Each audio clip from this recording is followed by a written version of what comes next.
So hey everyone, again, this is Miriam Bellamy, and this is my friend and colleague, Keira Oseroff. I've invited Keira today to be a part of this Getting the Most Out of Neurofeedback series.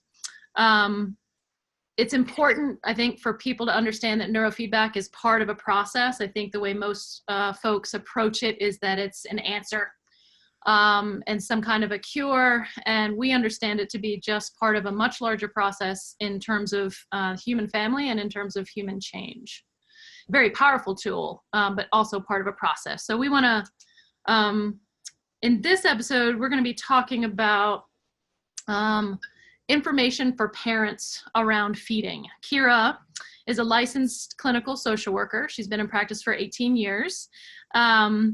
She's a childhood feeding specialist, and she's on the faculty and I believe the board, right, of the Ellyn Satter Institute, which is an internationally recognized organization that helps parents with feeding issues. And so I invited Keira today, somewhat in part because of how much she helped my family. I've shared in different places on the site about some of the struggle that we've had in our family with feeding, and Keira helped us when we were making a real mess of things. So I appreciated that very much. So Keira, parents come to me with kids who need help. They need help with focus. They need help with behavior. They're completely out of control sometimes. They're looking to the neurofeedback for some help. But they also usually come along with, they're trying to implement some food changes. And I think a lot of times kind of feeling overwhelmed by that, kind of like we were in my family, just not doing a great job of it and really kind of needing some help on that. So I'd like you to talk about, what's a good way for parents to begin to think about this, not just sort of trying to implement something to fix a problem, but how can parents begin to think about this? You've talked to me a lot about competent eating. Yeah. Yeah. So I want people to think about not just the what. We concentrate a lot in this culture on the what. What should I eat? What are the superfoods? What are the power foods? What are the things, the magic bullets? There's a new thing pretty often, right? And what are the bad foods? And what are the bad foods? You talked to me a lot about the bad foods. Right. And so what I think are bad foods. Right. So I oftentimes ask people to step back for a minute and rather than focusing on the what, focus on the how of eating, the relationship with food that we have and that our kids have, and the relationship that we have with our kids while we're feeding them. So that's a feeding dynamic. It's a relationship, right? And can you say more about that? Our relationship to some degree is worked out by how we feed them, or how would you put that? Well, it can be. It can be. I mean, everything is a relationship. When we talk about systems, right? We're in relationship with ourselves, with our families, with our friends, with our communities, our places of work. Mm-hmm. We're part of systems. And so from day one, we're born. That's how we develop a relationship with our kids, is through feeding them, whether they're bottle fed, breastfed, doesn't matter. There is a feeding relationship. How they let us know when they're hungry, when they're full, how we respond to their hunger cues. That is a relationship. And so we oftentimes skip a lot of the how. How are we in relationship with our kids and relationship with food, how we feel about it, and we focus on the what, which I think comes later. It's not that we never should deal with it, because there are obviously, I think without trying to use too much good and bad, the point is to get nourished. It's also to be satisfied. So you asked about competent eating, and competent eating is a term coined by Ellyn Satter, mm-hmm. who is an international expert really on eating and feeding. And her term competent eating was really used to describe somebody who has a healthy relationship with food. Mm-hmm. And from what I'm hearing, from what you're saying, it's not just, I mean, this relationship with food sounds on some level foundational to human relationships or relating in Absolutely. families. Absolutely. I mean, think about our experiences around the dinner table. Were they positive? Was that a time of homecoming and safety, no matter what was happening outside during the day, whether we were getting bullied at school or we're having conflict? Was that a time filled with love and joy? Or is that a time some of us came from a home with turmoil or lots of conflict? Was that a time of high conflict? Were we alone? Were we left to fend for ourselves? I mean, I think there's a lot there to explore. And when we're thinking about how competent are our children and how competent are we at eating, I think it's really helpful to know what comprises a competent eater, what makes up a healthy or normal eater. When I say healthy, I mean emotionally healthy, a positive relationship with food and eating. Going back again to the how, not the what. That's right. There are four. Yeah, there are 4 domains of competent eating. So for an adult, it's positive attitudes and beliefs about food. How do I feel about eating? Am I anxious about it? Do I look forward to it? What is that relationship? Does it create a lot of anxiety for me? A lot of angst about the what, that sort of thing. Or can I sit down and enjoy my meal and then move on? The second domain is internal regulation. So how in touch am I with my hunger and fullness cues? And do I listen to my body and my hunger and satiety cues? Third is food acceptance skills. Am I a very picky eater? Do I eat a wide variety of food? Can I go somewhere and make do with what's offered, what's on the menu, so to speak? And then the fourth is, how dependable and reliable am I to feed myself? A lot of times, you think about a baby. When you have a baby and you pack a diaper bag and you think about how long am I going to be out? How many bottles do I need? I'll take an extra one just in case I get stuck. I remember those days. That's right. And we wouldn't be caught dead without enough food for the baby. We don't do that with ourselves oftentimes. We get busy, we skip meals, we don't make sure there's food in the house or at the office. So it's about being dependable and reliable. So for a kid, the first 3 domains are the same. And that fourth one of context and structure is, can I come to the table hungry and behave well there, mind my manners, and then scurry off and come back for the next meal or snack. So you lost me a little bit there. So the first 3 sort of you're saying apply to kids, and the fourth one, they're in terms of... So because kids are not responsible, depending on their age, young kids we're not expecting them to manage the context and structure. That's up to the parent. So how I am to feed myself, or is about context. What is it about again? It's context and structure. Okay. So the what, the when, and the where. And it's up to caregivers and parents to provide that for children. And then we expect them to manage themselves in the context of that feeding environment. That's their context and structure. Okay. Does that make more sense? I think so. Yeah, I got it.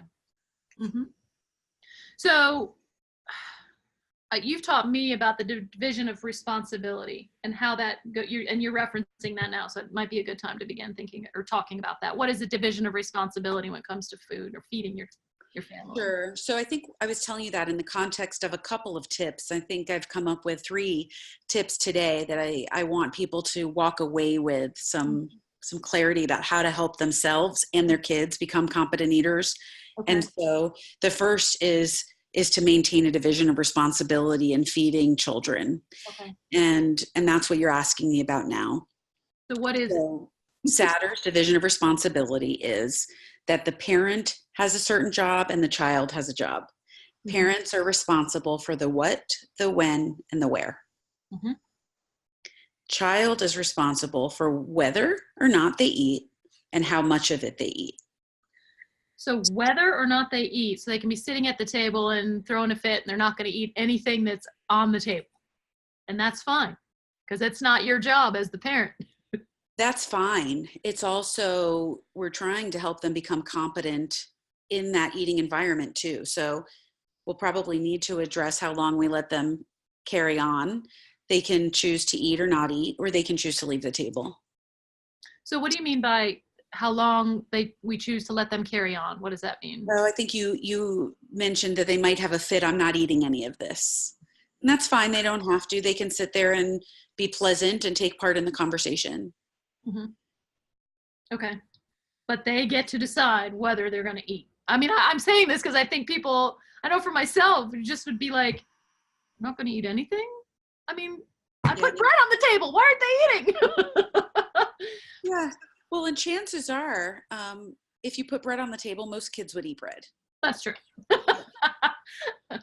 Which I think is helpful in helping a parent calm themselves when they get worried, especially for a kid who is maybe falling off their growth curve and failing to thrive, maybe because they are very picky. Mm-hmm. And so we will often encourage parents to make sure that there's 1 to 2 acceptable foods. And by acceptable, I mean things that we know that child will likely eat. Okay. Usually bread's a good safe one, fruit, whatever. Exactly. Every child is different. Exactly. And another part of the division of responsibility is in that what, when, and where, we need to make sure that we're providing regular and reliable opportunities. So that's meals, structured meals and snacks, and not grazing in between. When a child is allowed to graze along the way, they don't come to the table hungry. So that's the when. We decide when it's time. That's exactly right. That's the when. Okay. That's the when. And so we need to, depending on especially how old a kid is, some toddlers, for example, they're very busy playing and doing their work. And so we need to remind them it's time for snack. Come on in, we're going to sit down. Okay. And then the where is we're eating at the table. We're not eating in the bedroom. That's right. We're eating at the table, or we're having a picnic today, or we're eating, on the bleachers while brother is at softball practice, or we're eating at X fast food restaurant or Chinese restaurant. A restaurant is aware. Okay. But it's that we have created time and space to sit down. Okay. So division of responsibility, I think, is so important and so anchoring and helpful in those moments when you really want to take in and go into what they're responsible for. But if you're clear about that concept in that moment when you're anxious, I think that's super helpful. Yeah, it is. And challenging. I think when we're attempting to implement a division of responsibility, and there's, we're not going to be perfect at it, it is practice. I think that if we're in a space where we allow ourselves to pause for a minute and see what is happening, that we are interfering with a division of responsibility. Either we're into not on our side of the street, we're into the child's job. And so then there's usually a power struggle. A power struggle is a big clue that there is some interference in the division of responsibility, or sometimes we're so overwhelmed ourselves with lots of other things that we may be too loose about it, and we may ask a child to do our job. And an example of that is when we have no idea what we're going to make for dinner, and we just can't seem to think and manage to pick something and get something on a table. We'll say to our child, what do you want to eat tonight? Or what do you want for dinner? Usually kids don't know what they want until it's in front of them. Yeah, that's the leadership role for us, is again deciding that what and having a plan. And I've told you, and I don't want to skip around too much, Keira is also a NeurOptimal trainer, and so am I, and I've done many, many sessions for myself. And it has helped me to begin to become that, you said the fourth part of competent eating is about that dependability, that structure. And I've just now in the last probably 6 months of my life been able to have that plan, have the food in the house. So I'm not like, oh, we're out of this, I can't make this tonight, right? That panic. Anyway, we'll talk more about how NeurOptimal might fit into this, but we're talking about, it's just so powerful how it can help with this process. So, I mean, it's a perfect segue into what my step 2 was. Perfect. Which is to understand our own relationship with food. And there's a tool to help you find that out. And I can give you that information so that people, if they want to, can link over to the Ellyn Satter Institute.org. And Ellyn's name is spelled Ellyn. So, and you can link to that for the viewers. But step 2 is to understand your own level of eating competence, your own relationship with food, and to begin to learn what might interfere with implementing that division of responsibility or with that healthy feeding dynamic. Mm-hmm. And usually we'll learn about our own either stress, anxiety, whatever those things are. Mm-hmm. And then step 3 is to learn to manage that stress and anxiety so that we're not hijacked by it, and it doesn't,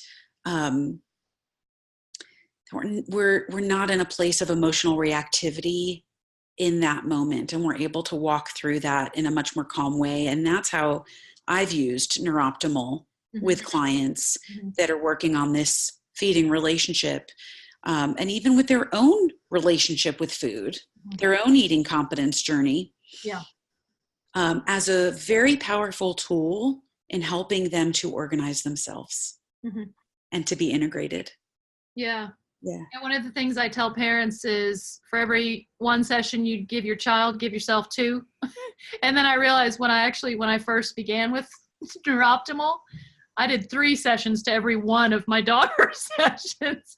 I think that's part of why we had such a positive result. Because I was learning. I love that. And that warms my heart. You know, when I saw you last week and we were in the same city, and I asked you, how's Ella doing? How's she doing with her eating?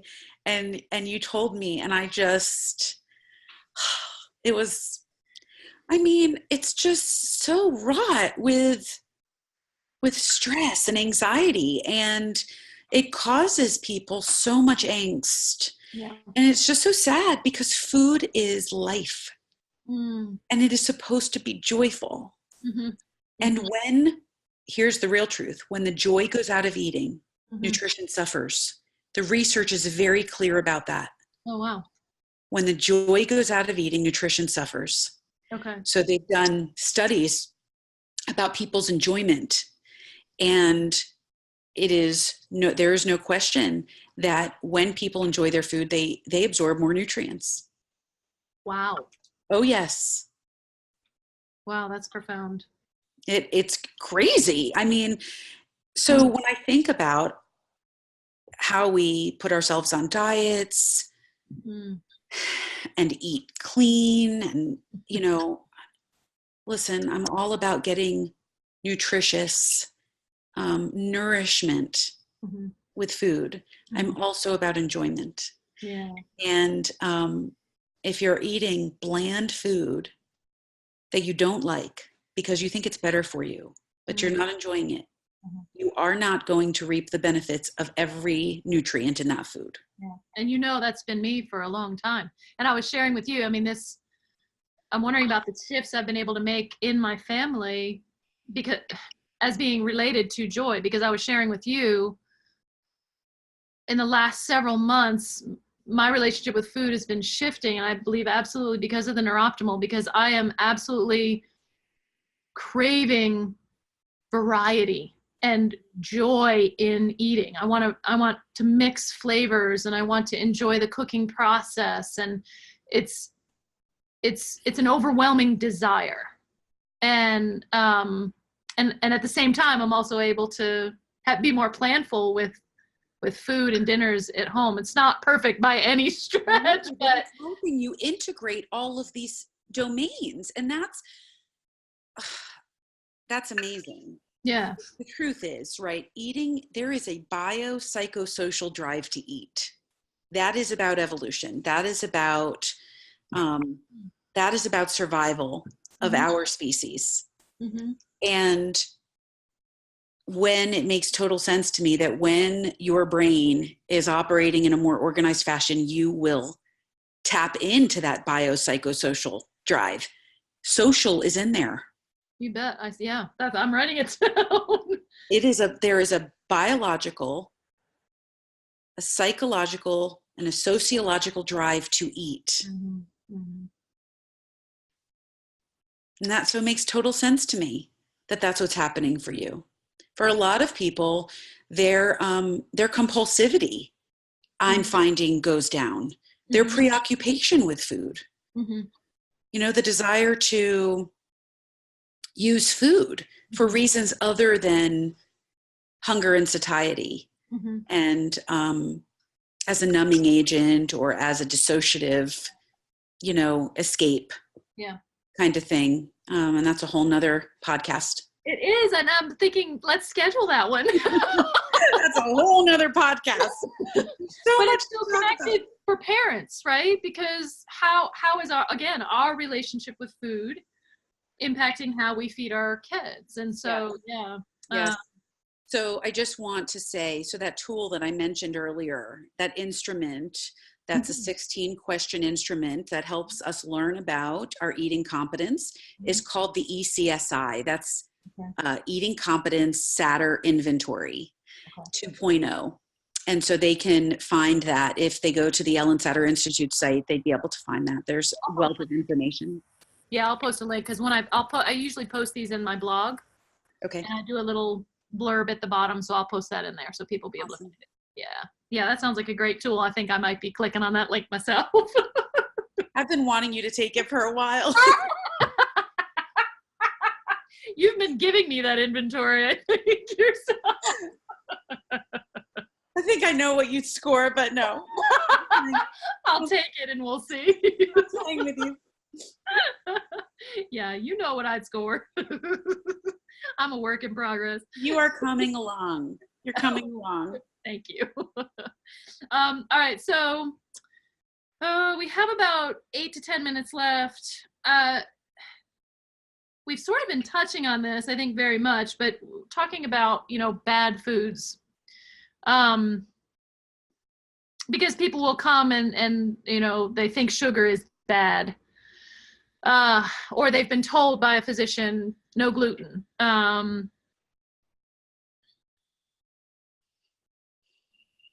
I think you'll just sort of really be thinking again about this how versus the what, but can you talk a little bit about that? Sure. When there are things that have to be cut out, but go ahead. Sure. I think sometimes those are real issues, right? Kids have allergies, or they have sensory issues, or there is a gluten intolerance. And when that's real, I think we have to make some adjustments to our food, and there needs to be some attention to the what. I really caution people, and I ask them to be careful. I want them to listen to their bodies. And when we are really in touch with how we're feeling, and I think NeurOptimal is a tool for that too, to help us be present and in touch with how do I feel when I eat certain things. There's nothing wrong with avoiding certain things that make us not feel well. The intention, though, the motivation for removing a food from our diet needs to be an emotionally healthy one. And so if that's about manipulating our weight, or because we shoulds and oughts, because I shouldn't, or because I ought not to, that there's some outside rule saying what I should or shouldn't do. It makes me a little bit nervous. I am a certified eating disorder specialist as well. And so my antenna go up a little bit, and I wonder if there is some kind of disorder there. Dieting is a trigger for and a risk factor in the development of eating disorder, especially for kids. And so unless there is truly an intolerance, I advise people to hold off on excluding major food groups like no carbs or gluten. Lots of people are gluten-free, and far more than have a true gluten intolerance. But no doubt, I think that if one is really needing some guidance and support around how to adapt to sensitivities and still have a healthy relationship with food, that can happen. And with our children too, we can maintain a positive feeding dynamic and a division of responsibility while, and thank goodness there's a lot of options now for people with sensitivities. You bet. It doesn't have to be so painful to be gluten-free once you get used to it. I mean, I've been gluten-free for years now. Yeah. You can really eat some lovely food. Regarding sugar, I think the key is looking at what we're providing. Are we providing a variety? And so if we believe that we are providing far too much sugar, there's nothing wrong as long as a child has, I think, access to sweets and treats and food that, it's joyful for them. That needs to be incorporated, because especially as kids get mobile, they get very creative about how to, if there is deprivation and rigidity and that sort of thing, they're going to find a way, right? Oh yeah. Yeah. So mom, let's say, calls me and says, you know what, I'm very clear that when my son gets a hold of sugar or red dye number whatever, or whatever, that he's out of control. So what if mom or dad notices the kid doesn't feel well on sugar? Because that's a pretty common thing that people think, are afraid of. How would you approach that? It's a tough one for me because I don't know that sugar in reasonable quantities really causes that kind of problem. And if it does, I'm not saying to somebody, don't do what you think is best for your child.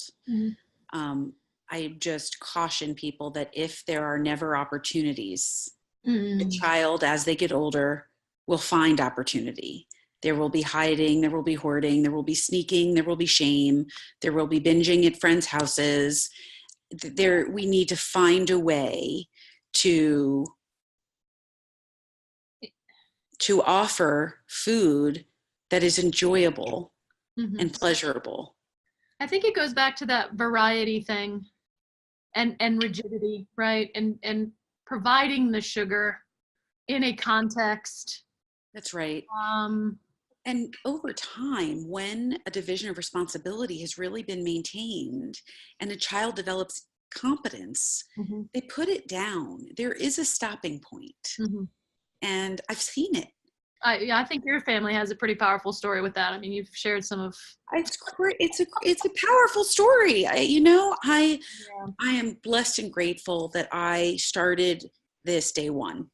Right. I received Ellyn's first book as a gift after I had my first child, and there was no going back for me. That was the beginning of. That changed the trajectory of my life and my career. And I'm blessed. And so it's been a long time. My kids are competent eaters. Doesn't mean that they don't make mistakes in eating and feeding themselves, but they correct their mistakes on their own. When they, it's normal to eat too much at a party or a celebration because something tastes so good. We don't want to stop. And then we don't feel well. And then we don't do that again for a little while. We make up for our errors. They're self-regulating. That's right. Yeah. That's right. And the parents come to me all the time and they swear their kid is different and that there's no stopping point, and they will eat until they're sick and throw up. And oftentimes what we find when we really do a very thorough assessment in history is that there's been a lot of restrictive eating and feeding. And so because they have an opportunity, or they're hungry, they're really hungry, and there hadn't been regular and reliable opportunities to eat. And so they're starving. So it's very important when we usually do a thorough assessment is very, very important. And when we do that, we find there hasn't been a stable feeding relationship, and that's when we really work to institute a division of responsibility, and we start there, and the what comes later. Yeah. Yeah. Yeah. Yeah. Really get that foundation going. It has to. Yeah, we've got to. Yeah. Okay. Well, we are out of time for today. I'm looking forward to the next webinar. That was fun. Yeah, it was. So how can people reach you? We'll put some information on the blog post at the end of the video, but what people can use your services in the state of Georgia? Yeah, so people can reach me either at KeiraOseroff.com or collaborativeneurofeedback.com. And they can reach out if there's questions about eating and feeding, questions about NeurOptimal in Georgia. That's how they can find me. Okay, great.